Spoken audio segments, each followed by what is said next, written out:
Hi, teachers.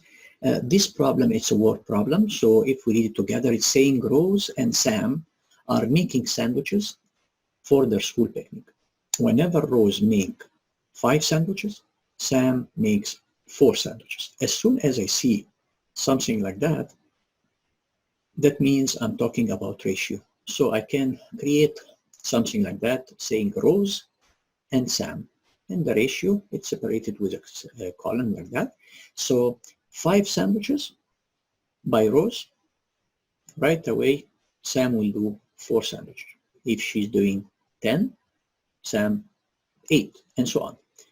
Together, they make 72 sandwiches.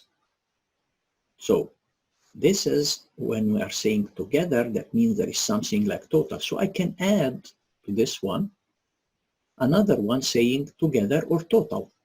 Here, if Rose, she's doing 5 sandwiches and Sam 4, their total is 9. So this is the ratio between Rose, Sam, and total.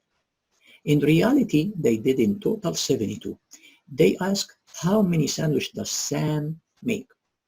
So that means I need to study the relation between Sam and the total. From the ratio up, Sam is 4 and the total is 9. In this case, if I transfer this to the reality, the total is 72. So how many now, if I ask the question, how many sandwich did Sam make?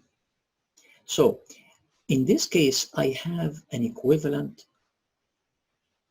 fraction with one missing answer. So that means I can say if 4 over 9 equal to something over 72, how can I reach from 9 to 72? For sure, I'm multiplying by 8. 8 times 9 equals 72. That means I'm going to do the same thing. I'm going to multiply by 8. 4 times 8 equals 32. That means 32 over 72, this is like in reality, not as ratio only. This is in real time. When they did total of 72, Sam did 32. So right away, answer C is the correct answer for this question. Thank you for listening.